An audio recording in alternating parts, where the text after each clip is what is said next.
Bom, hoje nós vamos falar um pouco sobre a matemática grega depois de Euclides, partindo do exemplo específico de Arquimedes e alguns métodos usados para resolver problemas geométricos que são de natureza um pouco distinta daqueles usados por Euclides.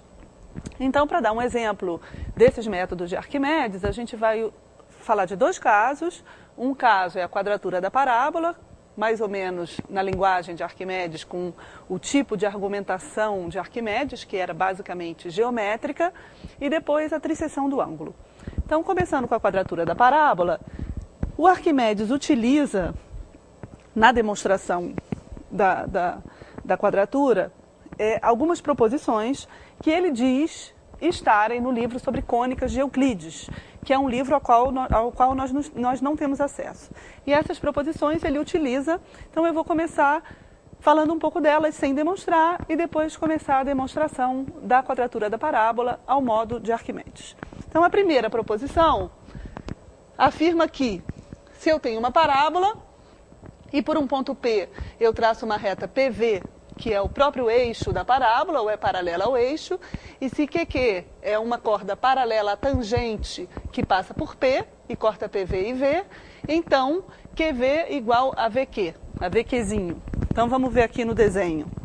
Então essa proposição está dizendo que se por um ponto P da parábola, que seria esse ponto aqui, eu traço uma reta PV, que é o próprio eixo da parábola, então essa reta intercepta esse segmento QQzinho em um ponto V, que é o ponto médio do segmento QQzinho, se este segmento for paralelo à tangente à parábola que passa pelo ponto P. Bom, então, estudando alguns outros casos para ver que isso é verdade, se eu pegasse um outro ponto na parábola, esse ponto aqui, por exemplo, e traçasse a tangente à parábola por esse ponto, por exemplo, essa reta aqui, e tomasse em seguida uma paralela à tangente, cortando a parábola, então, em um ponto Q, que seria, nesse caso, esse ponto aqui, né, que é diferente daquele Q, porque esse segmento tem que ser sempre paralelo à tangente à parábola pelo ponto que eu estou considerando. Então, agora que a tangente seria essa reta, eu tenho que tomar esse segmento paralelo à tangente.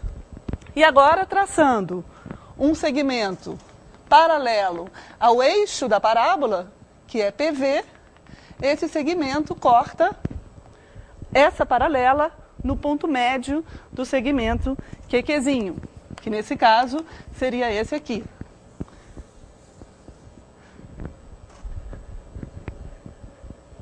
Por exemplo, eu posso pegar ainda um outro ponto aqui da parábola. Novamente, eu traço a tangente, a parábola, passando por esse ponto. E traço uma paralela a essa tangente. Então agora o meu segmento Qzinho seria esse segmento amarelo, porque ele deve ser tangente à reta, ele deve ser paralelo à reta tangente que a gente está considerando, que no caso a tangente a esse ponto seria essa reta. Novamente, tomando um segmento paralelo ao eixo da parábola, que seria esse aqui, esse segmento cortaria a paralela no ponto médio.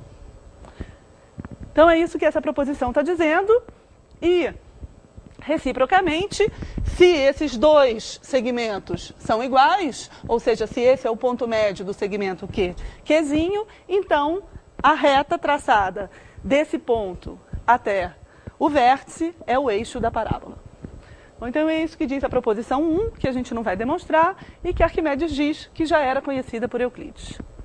Em seguida, o Arquimedes usa outras proposições, mas uma das mais importantes é a proposição 3, que afirma agora que, se por um ponto da parábola traçamos uma reta que é o eixo, ou é paralela ao eixo, né, a gente já viu o que é o eixo, como PV, que a gente viu na proposição anterior, e se por dois outros pontos da parábola Q e R, traçamos retas paralelas à tangente que passa por P e que cortam PV, respectivamente, em V e em W, então os segmentos PV, PW, QV e RW satisfazem essa proporção. Então, olhando aqui na figura, para a gente entender melhor, nós temos um ponto da parábola, P, e eu traço uma reta que é o eixo ou é paralela ao eixo, seria essa reta PV. E agora, por dois outros pontos, agora eu tenho o ponto Q, tenho esse segmento Qzão, Qzinho, que é paralelo à tangente que passa por P. E agora eu tomo um outro ponto na parábola, que eu vou chamar de R, e traço uma outra paralela à tangente, agora passando por R, que seria, então, essa reta aqui. Fazendo isso, essa reta, essa nova paralela, intercepta o eixo PV num ponto W. E a proposição está dizendo que PV está para PW, assim como QV ao quadrado está para RW ao quadrado. Ou seja, o eixo PV está para PW, que é esse pedacinho do eixo, assim como QV ao quadrado, que é a metade do segmento que eu estou considerando paralelo à tangente, assim como QV ao quadrado está para RW ao quadrado. Bom, essa proporção, ela poderia ser interpretada em linguagem atual como a própria equação da parábola. Porque, por exemplo, se nós tomamos uma parábola que é bastante conhecida dos cursos de ensino básico, né? Que é uma parábola em que a tangente é perpendicular ao eixo, essa proporção quer dizer o quê? Que se esse daqui é PV e aqui eu tenho um ponto W, aqui eu tenho R e Q, então o que essa proporção estaria dizendo nesse caso? Que se eu considero PV, denomino que o tamanho de PV é Y e o tamanho de PW é Y', então eu tenho que Y está para Y', assim como QV eu poderia denominar X e RW X', assim como X ao quadrado está para X' ao quadrado. Então, essa proporção quer dizer que Y é proporcional a X ao quadrado, que é exatamente a nossa equação desse tipo de parábola. Então, essa relação, que na época de Arquimedes tinha um conteúdo somente geométrico, pode ser interpretada em linguagem atual como sendo um tipo de equação, apesar de que, no tempo de Arquimedes, não existia essa noção, pois essas quantidades que a gente está relacionando aqui não são quantidades algébricas, são segmentos geométricos. Agora, esse tipo de relação que nos permite conhecer a natureza dessa figura geométrica, que seria a parábola, se chamava sintoma e era usado por alguns geômetras, depois de Euclides, por exemplo, Arquimedes e Apolônio. Bom, continuando então a demonstração da quadratura da parábola, a gente vai ver que Arquimedes utiliza o sintoma.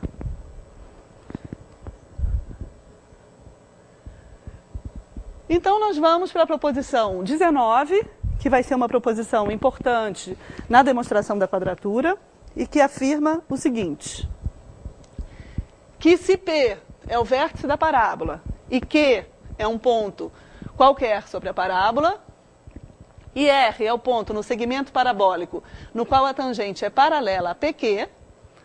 Então, aqui nós temos agora um ponto R no segmento parabólico, no qual a tangente, ou seja, a tangente que passa por R, é paralela ao segmento PQ. Tá? Então, se nós temos um ponto R no qual a tangente é paralela a PQ, seja M o ponto em que é paralela ao eixo da parábola por R corta Qzão, Qzinho. Então, aqui por R eu traço uma paralela ao eixo da parábola, ou seja, uma paralela a PV, e M é o ponto em que essa paralela corta o segmento Qzão, Qzinho. Bom, então traçando esse ponto M, nós temos a seguinte relação: PV igual a 4/3 de RM. Tá? Então o tamanho desse segmento é 4/3 do tamanho desse segmento aqui. Tá? E agora nós vamos demonstrar essa proposição usando o sintoma da parábola que é dado na proposição 3.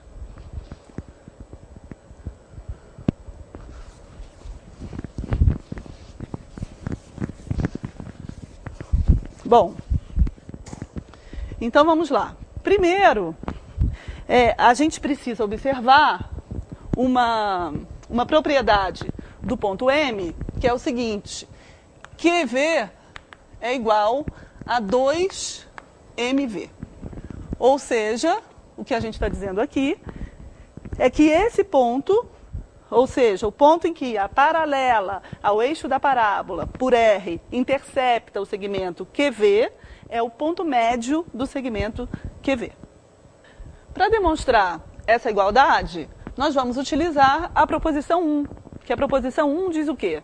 Que se eu traço uma paralela a tangente por um determinado ponto, ou seja, eu tenho aqui uma paralela a tangente à parábola que passa por R, então um segmento paralelo ao eixo, que seria esse aqui, porque ele é paralelo ao eixo da parábola, corta a paralela no ponto médio. Ou seja, esse ponto, que eu posso chamar de Y, seria o ponto médio do segmento PQ. Só que quando a gente faz isso, a gente pode observar que esse triângulo PQV, que é esse triângulo amarelo, é semelhante a este triângulo YQM.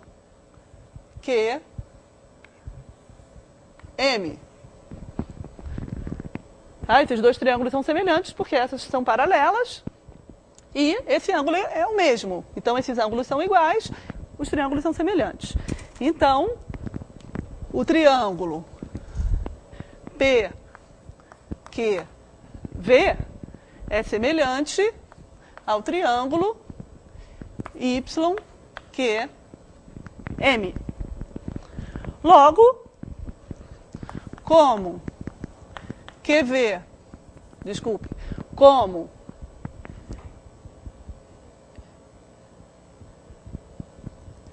YQ divide, melhor dizer assim, como Y divide PQ ao meio, M divide VQ ao meio. Tá? Logo, M é o ponto médio de QV, como a gente queria demonstrar. Tá? Então, aqui nós temos essa igualdade, nós vamos usar essa igualdade para demonstrar a proposição 19, ou seja, essa afirmação aqui. Então, agora nós vamos usar a proposição 3, que é o sintoma da parábola. Então, usando o sintoma da parábola, nós temos o quê? PV, a gente pode reescrever isso dessa maneira, né? PV é igual a PW mais WV. Só estou decompondo esse segmento. Mas WV é igual a RM, por construção. Então, PV é igual a PW mais RM. Então, a gente pode escrever aqui que PW mais RM está para PW, assim como 2mv ao quadrado está para RW ao quadrado.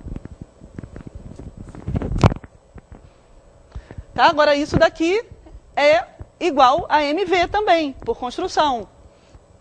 Tá? Então, PW mais RM está para PW, assim como 4MV ao quadrado está para MV ao quadrado.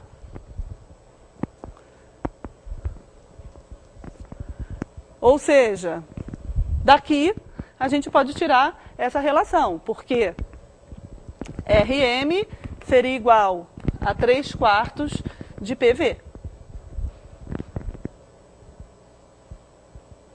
Né? E daqui a gente conclui essa relação que demonstra a proposição 19. Bom, então, nós vamos agora para a próxima proposição, que vai ser importante para a gente demonstrar a quadratura da parábola, que é a proposição 21. Bom, então agora a proposição 21 afirma que nós temos Qzão, Qzinho, a base de um segmento parabólico, e P, o vértice. Então, nós temos o segmento parabólico que está na nossa figura, e R é o ponto no segmento parabólico no qual a tangente é paralela a PQ, exatamente como nós já utilizamos nessa figura. Então, agora a proposição 21 afirma que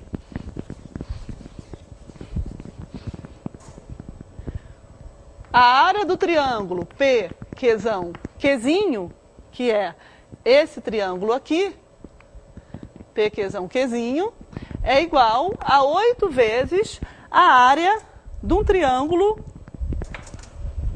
que eu traço dentro agora desse segmento parabólico, que seria esse triângulo aqui, PRQ. Tá? Então, ele está dizendo que a área desse triângulo, P, Qzão, Qzinho, é igual a 8 vezes a área do triângulo PRQ, que é esse triângulo aqui.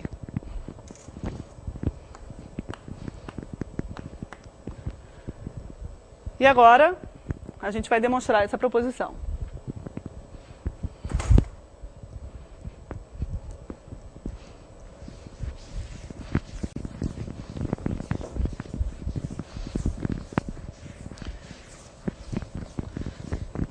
Então, primeiro, a gente vai fazer o seguinte. Primeiro, nós vamos ligar os pontos P e M.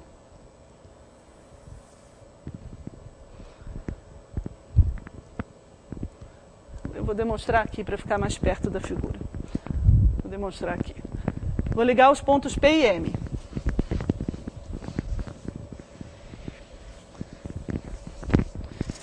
E, na verdade, a gente vai demonstrar primeiro que esse triângulo aqui, que é o triângulo PQM, é igual a 2 vezes o triângulo PRQ. Tá? Porque o que a gente vai fazer é o seguinte. Primeiro, a gente vai demonstrar que o triângulo PQV, ou seja, metade do triângulo PQzão, Qzinho, tá? Só esse triângulo aqui, PQV, é igual a 4 vezes a área do triângulo PRQ. Que depois, fazendo a mesma coisa para o outro lado, eu demonstro que essa outra parte é igual a 4 vezes de PRQ também. E aí, somando os dois, eu demonstro que é igual a 8 vezes. Então, eu vou fazer só para esse lado. Só que essa igualdade, a gente vai dividir em duas. Tá? Então, eu vou demonstrar primeiro que o triângulo PQM é igual a 2 vezes a área do triângulo PRQ e que o triângulo PMV também é 2 vezes a área do triângulo PRQ. Tá? Então, a área desse triângulo é 2 vezes a área desse, e a área desse triângulo também é 2 vezes a área desse. Somando esse com esse, eu teria o triângulo PQV e teria que a área desse triângulo é 4 vezes a área do triângulo PRQ. Então, vamos demonstrar essas duas igualdades aqui. que eu vou chamar de 1.1 e 1.2. Só que, novamente, essa igualdade a gente vai dividir em duas. Então, eu também vou dividir esse triângulo PQM em dois triângulos, que são o triângulo PQM é igual ao triângulo PYM mais o triângulo YQM. Então, o triângulo PQM é igual a esse triângulo mais esse. E eu vou demonstrar, então, que esse triângulo é duas vezes esse triângulo aqui. Então, eu vou demonstrar que isso é igual a duas vezes a área do triângulo PRY mais duas vezes a área desse triângulo aqui, RQY. Tá? Então, demonstrando que isso é duas vezes isso e isso é duas vezes isso, nós demonstramos que o triângulo PQM é duas vezes o triângulo PRQ, porque o triângulo PRQ pode ser decomposto nesses dois triângulos, PRY e RQY. Então, vamos demonstrar aqui 1.1. Para demonstrar essa igualdade, a gente vai usar uma proposição que é muito conhecida dos elementos de Euclides. Nessa época ela é muito utilizada, já era muito utilizada nos elementos de Euclides. Nós já falamos sobre isso na aula sobre Euclides, que é uma proposição que afirma que, dadas duas retas paralelas,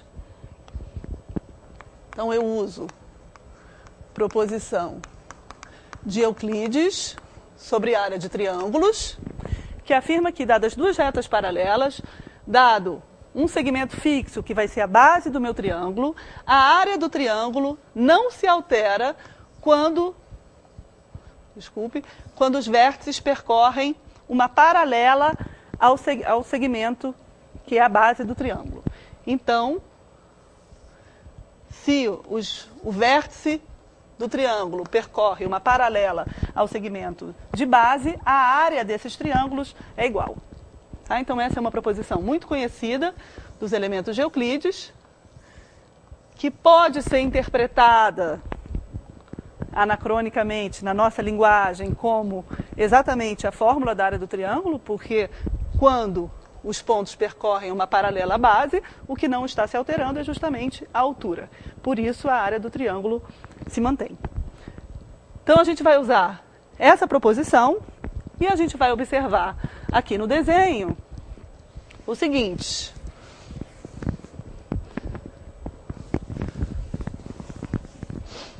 Bom, nós já tínhamos dito que esses dois triângulos são semelhantes. Então, o que a gente pode observar aqui? Bom, primeiro, para a gente poder demonstrar isso, a gente vai se basear em que esse segmento de reta é duas vezes esse. Então, MY é duas vezes RY. Porque se eu tenho isso, usando semelhança de triângulos, eu consigo, e aquela proposição, eu consigo demonstrar essa igualdade. Para demonstrar essa igualdade, é que a gente vai usar a semelhança dos triângulos PQV e YQM, que a gente já tinha utilizado anteriormente.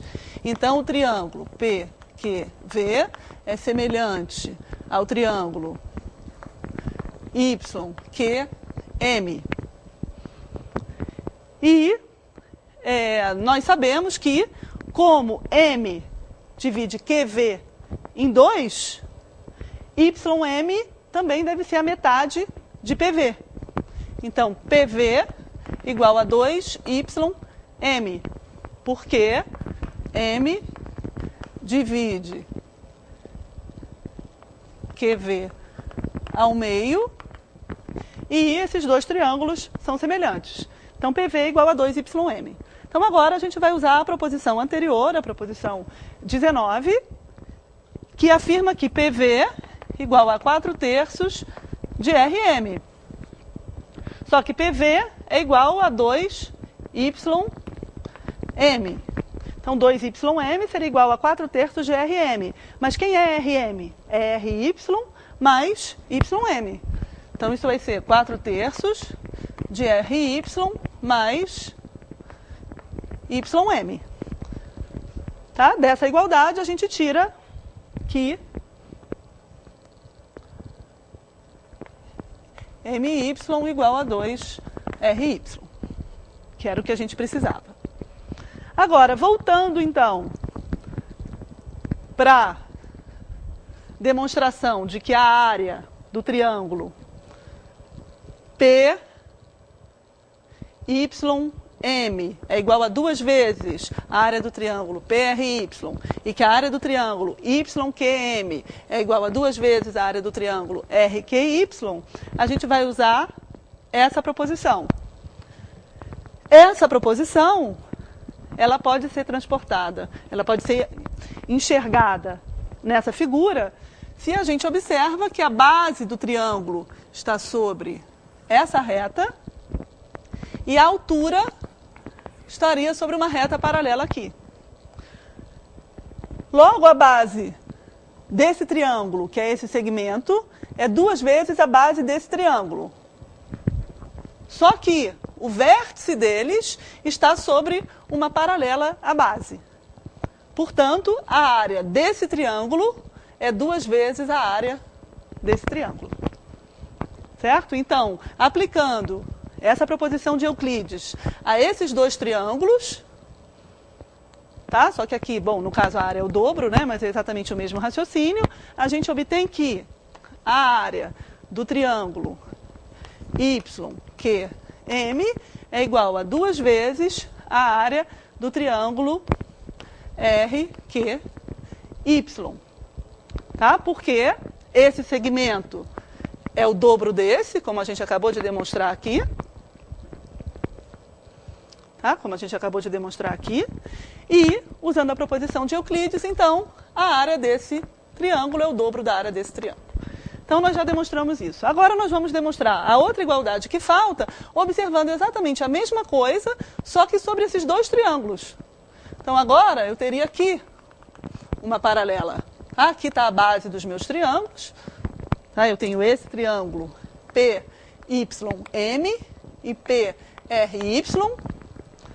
Tá? As bases estão sobre essa reta, sendo que esse segmento é o dobro desse, e os vértices estão sobre uma paralela. Então, a área desse triângulo é o dobro da área desse triângulo. Tá? Então, novamente, usando o mesmo raciocínio, eu tenho que a área do triângulo PYM é igual a 2 vezes a área do triângulo PRY. Certo? Então, eu demonstrei isso daqui. Tá? Que era o que a gente precisava para demonstrar que a área do triângulo PQM igual a 2 vezes a área do triângulo PRQ. Agora eu vou demonstrar a parte que falta, que é PMV também é 2 vezes de PRQ. Só que a área do triângulo PMV é igual à área do triângulo PQM. Certo? Porque esse ponto M divide QV no ponto médio. Então, novamente, eu uso essa proposição de Euclides sobre as áreas para concluir que se esses dois triângulos, esse e esse, têm a mesma base, né? Agora a base estaria aqui, e tem o vértice sobre uma mesma paralela, então as áreas são iguais. Tá? Então, a área desse triângulo é igual à área desse triângulo, pois M é ponto médio de VQ. Certo? Bom, então, nós demonstramos que a área do triângulo PQV é igual a 4PRQ. Usando o mesmo raciocínio para esse outro lado, eu demonstraria que a área desse triângulo é 4 vezes a área de um triângulo desenhado aqui, que tem área igual a esse. Tá? Então, a área desse triângulo, ou melhor, eu ainda nem preciso disso, nem preciso ir tão longe. A área desse triângulo é igual à área desse triângulo. Tá? Então, a segunda parte, eu teria aqui a área de PQV é igual à área de PQ'V. Porque o V é ponto médio. Então, a área do triângulo PQzão, Qzinho, é igual a 4PQR. Aqui eu chamei de PRQ. Igual a 4PRQ, que a gente acabou de demonstrar, porque isso é 4PRQ. Mas como isso é igual a isso, mais 4PRQ. Então, a área do triângulo PQzão, Qzinho é 8 a área do triângulo PRQ. Aqui faltou o triângulo. Que era o que a gente queria demonstrar na proposição 21, que, como a gente vai ver, é essencial para demonstrar a quadratura da parábola. Bom, a segunda parte da demonstração vai usar essas proposições geométricas para mostrar que a área do segmento parabólico é igual a 4/3 a área do triângulo inscrito nesse segmento. Então, nós temos aqui um segmento parabólico e a gente quer mostrar que a área desse segmento, que eu posso chamar de S,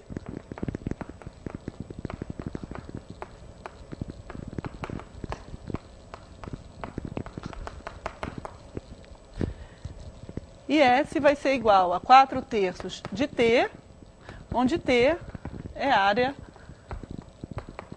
do triângulo. Tá? Que é esse triângulo com o qual a gente vinha trabalhando até agora, que é um triângulo cuja base é igual à base do segmento parabólico. Bom, e o vértice é o vértice da parábola. Tá? Então, é o triângulo com o qual a gente vinha trabalhando nas outras proposições. E agora, o objetivo de Arquimedes vai ser demonstrar, então, a área da parábola, quem é, né? Ou seja, a área do segmento parabólico, que é exatamente a proposição conhecida como quadratura da parábola. O raciocínio que ele vai usar, intuitivamente, a gente poderia descrever do modo seguinte. Nós temos aqui o triângulo de área T, e nós podemos traçar sobre os lados desse triângulo, né, os lados que não são a base, outros triângulos, vamos supor, esses dois triângulos, e usando as proposições anteriores, nós sabemos que a área desse triângulo aqui é, ou seja, essa área aqui é T sobre 8. É exatamente o que me diz a proposição anterior. Né? Eu aqui pego um ponto da parábola, traço esse segmento, pego o ponto no qual a tangente é paralela a esse segmento, eu posso construir, então, exatamente o caso da proposição 21, que nós acabamos de demonstrar, e eu teria, então, que a área desse triângulo é 8 vezes a área desse triângulo. Com um raciocínio análogo, eu poderia demonstrar que a área desse triângulo é 8 vezes a área desse triângulo aqui. Tá? Então, eu poderia dizer que a área daqueles dois triângulos que a gente desenhou ali é a área T dividido por 4. Novamente, nós podemos traçar novos triângulos na área que restou, que fica entre o lado do triângulo que eu acabei de traçar e o segmento parabólico. Tá? Então, fazendo isso, ainda me restam essas áreas. E nessas áreas, eu posso traçar triângulos exatamente com as mesmas propriedades desses em relação ao triângulo inicial. Então, eu posso traçar mais 4 triângulos aqui, esse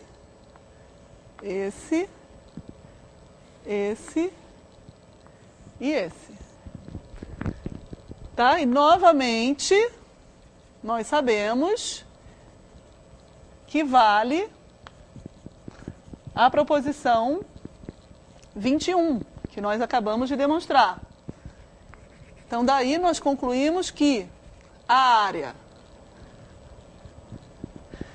desse triângulo aqui é a área desse dividido por 8, ou seja, esse é 8 vezes a área desse. Então, esse daqui seria t sobre 8 ao quadrado. Esse também, t sobre 8 ao quadrado. Esse também e esse também.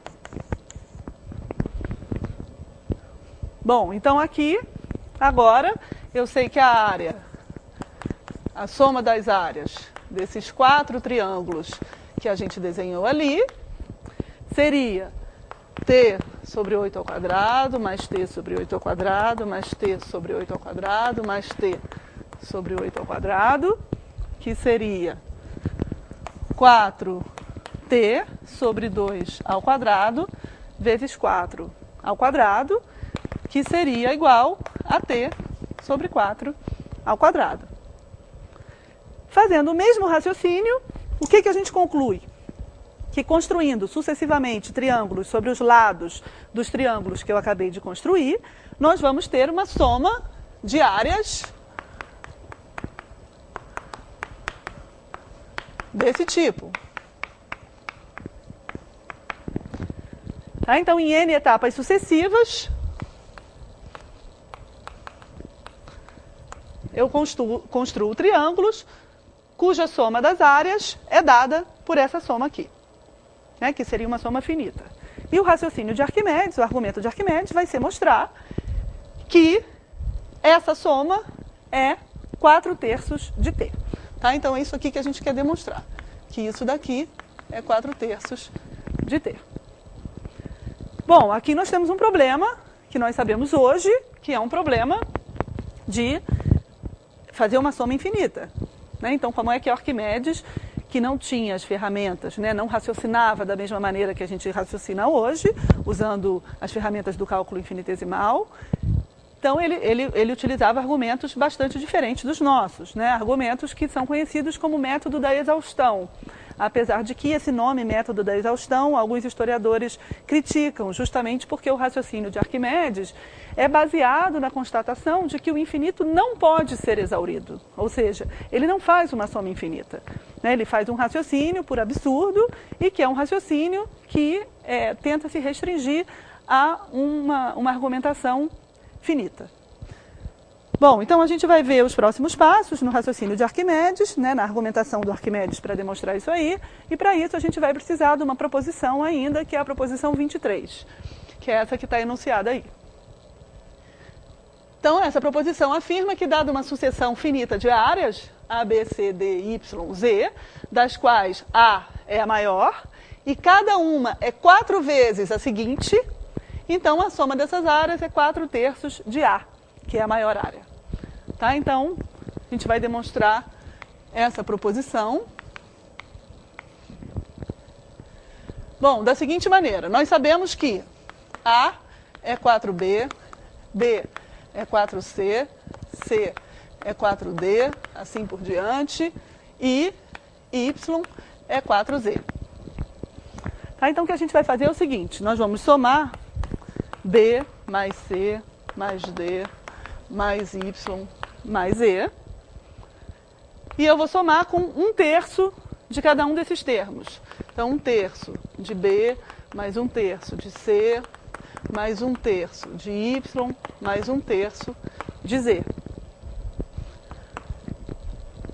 Isso daqui vai me dar o quê?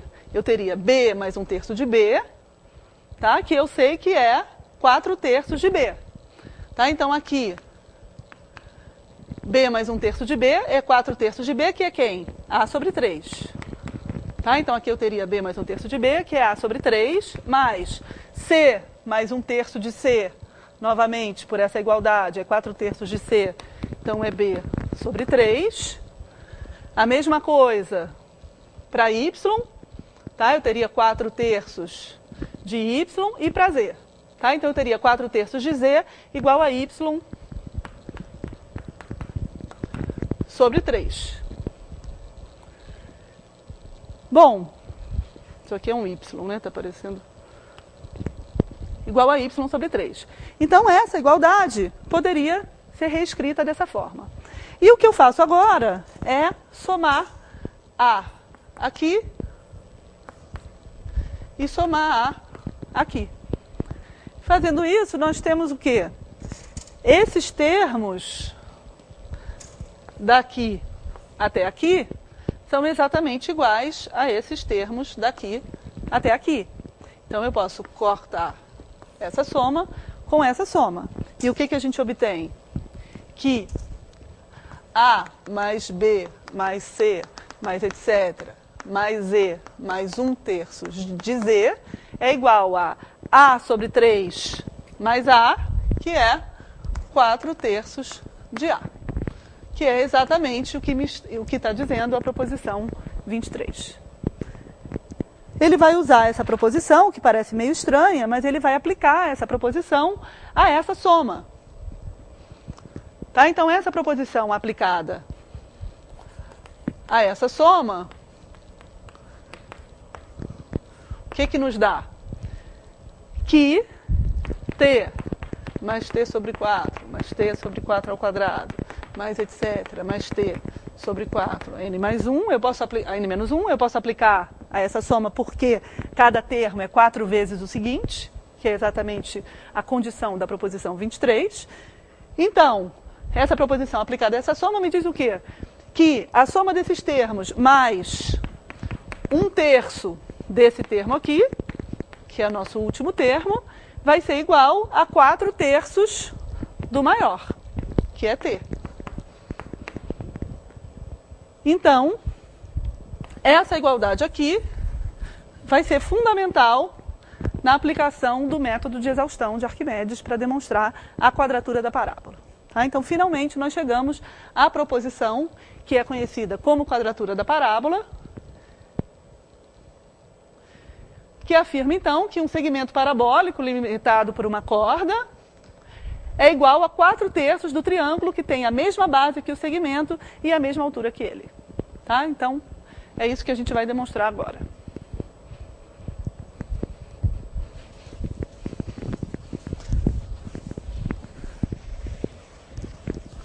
Então, o argumento principal que caracteriza o método de exaustão é o seguinte: S maior ou igual a 4/3 de t e S menor ou igual a 4/3 de t. Se eu demonstro essas duas igualdades, S só pode ser igual a 4/3 de t, porque maior ou igual e menor ou igual ao mesmo tempo, a única maneira de se satisfazer essas duas igualdades é ele ser igual. Então, eu vou demonstrar, na verdade eu vou demonstrar primeiro essa daqui e depois essa daqui. Na verdade, essa desigualdade é demonstrada supondo o contrário e chegando a um absurdo. Né? Então, a gente vai supor que S maior que 4/3 de t leva a uma contradição. E depois, a gente vai mostrar que S menor que 4/3 de t também leva a uma contradição. Fazendo isso, a gente terá demonstrado essas duas desigualdades e, portanto, que S só pode ser igual a 4/3 de t, que é a conclusão da quadratura da parábola.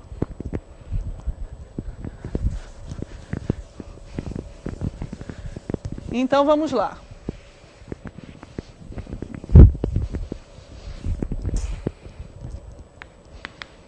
Então, primeiro, eu suponho que S é maior que 4/3 de t. Bom, se S é maior que 4/3 de t, eu posso supor que o argumento é bem geométrico, tá? Se S é maior que 4/3 de t, o que o Arquimedes vai supor é que, após um certo número de iterações, ou seja, um certo número de etapas de construção desses triângulos, eu vou ter uma soma de triângulos que é menor que S e maior que 4/3 de t. Tá? Porque se S é maior que 4/3 de t, eu tenho um valor aí no meio que pode ser expresso por essa soma de triângulos. É um argumento bastante geométrico. Bom, então eu suponho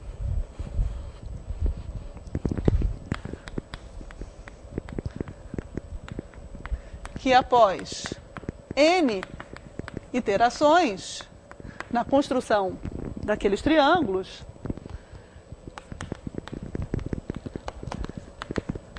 temos triângulos cuja soma das áreas é A, com A maior que 4/3 de T e A menor que S. Tá? Então eu seria um polígono, né, de área A, e a área desse polígono seria maior que 4/3 de T e menor do que S. Só que A pode ser escrito dessa forma. Né? Toda soma de triângulos pode ser escrita dessa forma. Então A seria igual a T mais T sobre 4, mais etc., mais T sobre 4 elevado a N menos 1.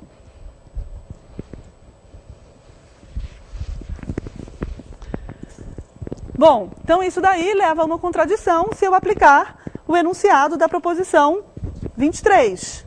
Tá? Porque aplicando o enunciado da proposição 23, o que a gente vê? O que nós sabemos? Né? Nós sabemos que essa soma, que é justamente A, tá? Isso daqui seria A. Tá? Então, A mais 1/3 de T sobre 4 elevado a N menos 1 igual a 4/3 de T. Então, daí a gente conclui que A é igual a 4/3 de T menos 1/3 de T elevado a 4N menos 1.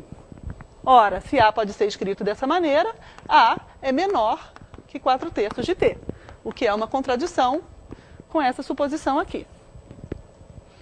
Tá? E já basta, então, para nos fornecer a contradição que nós queríamos, partindo dessa suposição. Agora nós vamos para a demonstração de 2. Tá? Sempre lembrando que nós estamos usando o raciocínio geométrico de Arquimedes, tá? Que é bastante diferente da nossa maneira de argumentar hoje em dia, que utilizaria as ferramentas do cálculo infinitesimal. Bom, então agora a gente vai demonstrar a segunda desigualdade, mostrando que S menor que 4/3 de T também leva a uma contradição. Bom, então aqui se S é menor que 4/3 de T, eu posso fazer essa diferença. Essa diferença vai ser um número positivo. E o que o Arquimedes diz é que esse número é igual à área de um certo triângulo obtido numa enésima iteração do nosso procedimento de construir triângulos. Tá? Então, haveria uma etapa da construção desses triângulos, que seria a enésima etapa, e nessa etapa eu teria um triângulo construído na diferença entre S e 4/3 de T, novamente, tal que a área desse triângulo é igual àquela diferença. Tá?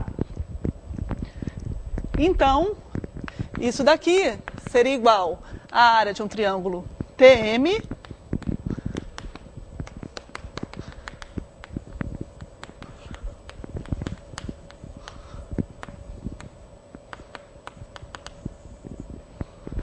na enésima etapa daquela construção de triângulos, e a área desse triângulo é dada por T sobre 4 elevado a M menos 1. Tá? Bom, então a contradição vai ser obtida da seguinte forma. Eu sei que TM, que é a área do triângulo TM, né, que é igual a T sobre 4 elevado a N menos 1, é maior que 1/3 da área de TM. Tá? Que é igual a 1/3 de T sobre 4 elevado a M menos 1. Então, agora,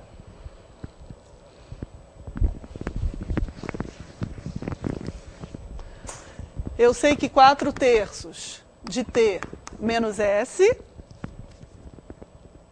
é igual a T sobre 4 elevado a M menos 1 é maior que 1/3 de T sobre 4 elevado a M menos 1. Bom, só que agora eu vou usar novamente essa igualdade da proposição 23. Tá? A gente já viu que essa igualdade é bastante utilizada. Né? Eu vou usar essa igualdade da proposição 23 agora para transformar esse termo, tá? Que é esse termo aqui, na diferença entre esse termo e essa soma. Tá? Então, nós sabemos agora que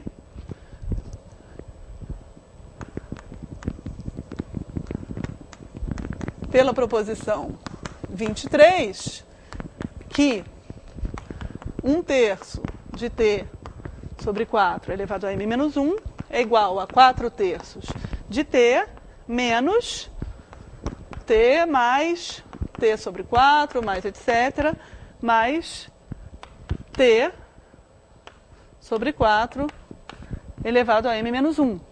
Tá? Eu estou aplicando essa igualdade agora a M é essa iteração, mas ela vale para qualquer iteração. Então, isso daqui seria igual a essa diferença. 4/3 de T menos T mais, etc., mais T elevado a 4 M menos 1. Ora, dessa desigualdade, o que a gente conclui? Que S, se menos S é maior do que isso aqui, S é menor, tá? Eu vou agora eliminar esses termos, então S é menor do que essa soma.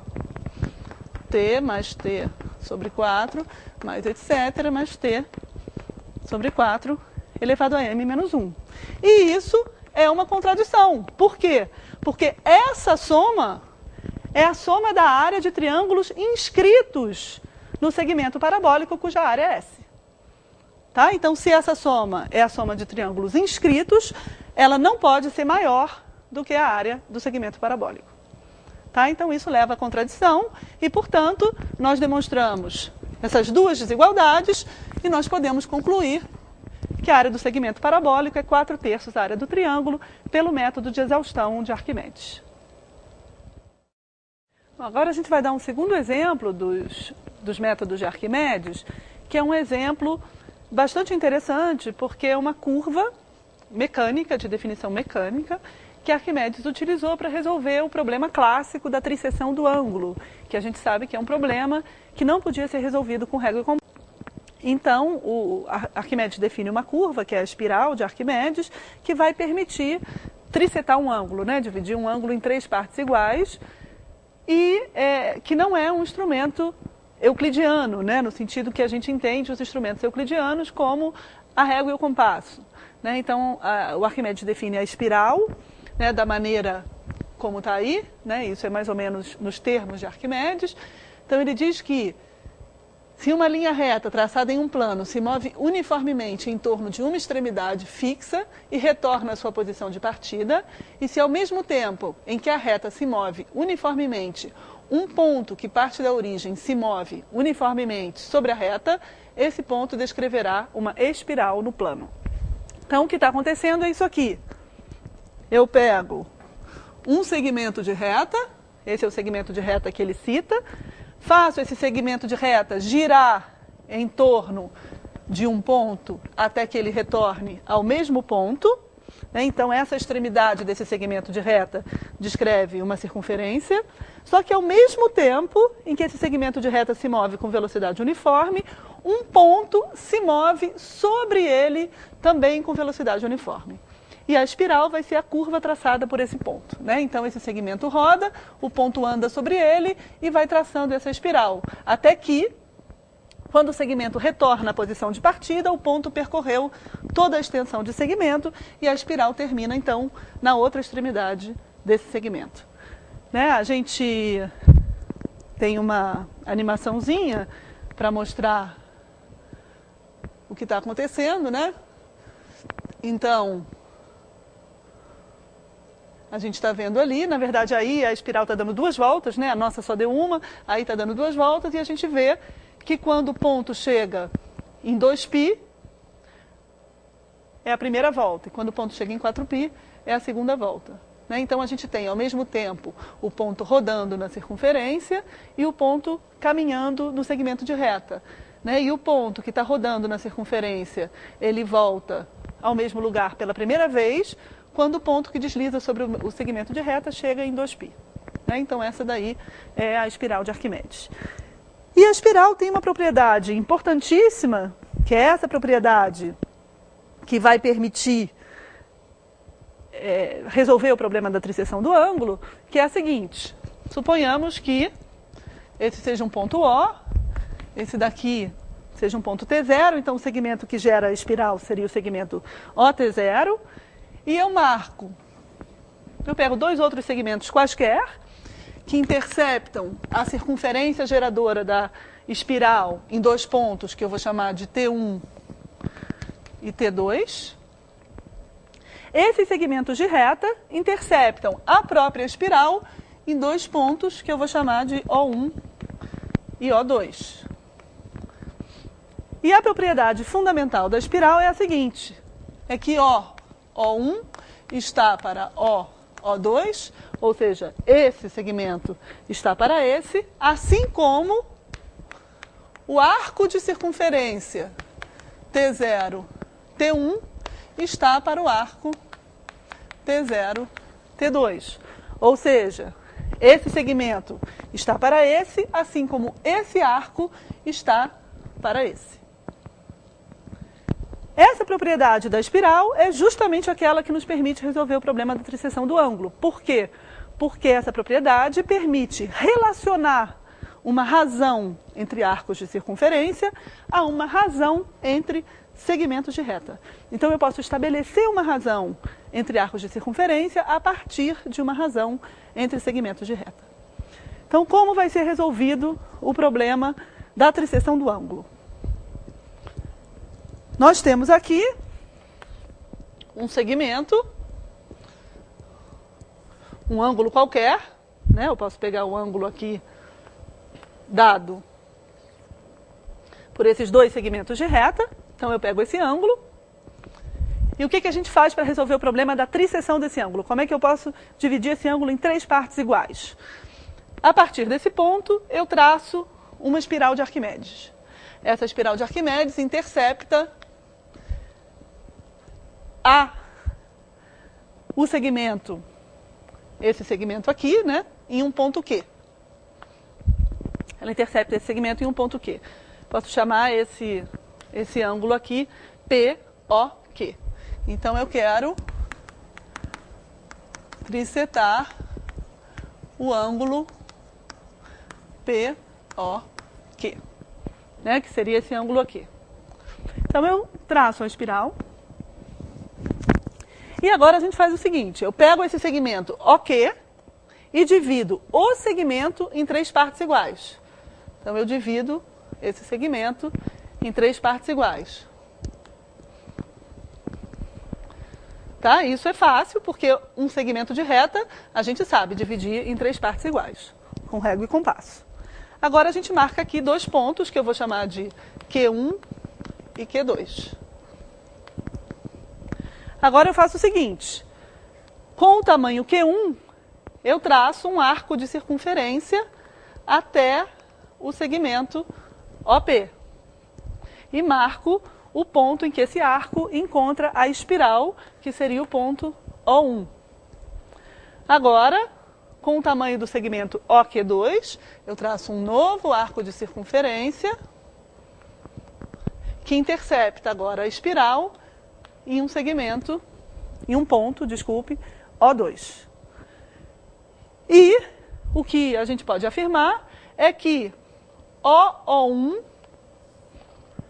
e O2 trissetam o ângulo POQ. Ou seja, esses segmentos dividem esse ângulo inicial em 3 partes iguais. Tá? Então, O1 é POQ sobre 3. Tá? Divide esse ângulo em 3 partes iguais. Agora a gente tem que demonstrar, e a gente vai demonstrar isso usando as propriedades da espiral de Arquimedes. Então, demonstração. O que a gente faz para demonstrar? Bom, se eu continuar traçando essa espiral toda e chegar aqui no seu segmento gerador, né, que seria esse aqui, eu posso pegar a circunferência geradora da espiral, né, que seria essa circunferência aqui. E eu chamo esse ponto de T0. E agora, o segmento O1 pode ser estendido até essa circunferência e eu marco o ponto T1, onde ele encontra a circunferência. Mesma coisa, o segmento O2 pode ser estendido até a circunferência e eu marco o ponto T2, onde ele intercepta a circunferência. E o meu segmento que formava o ângulo, que é o segmento OQ, também pode ser estendido até a circunferência e eu marco o ponto T, onde ele encontra a circunferência. Bom, o que nós sabemos da propriedade da espiral? Que O1 está para O2, assim como o arco T0, T1 está para o arco T0, T2. Eu também posso dizer que O1 está para OQ,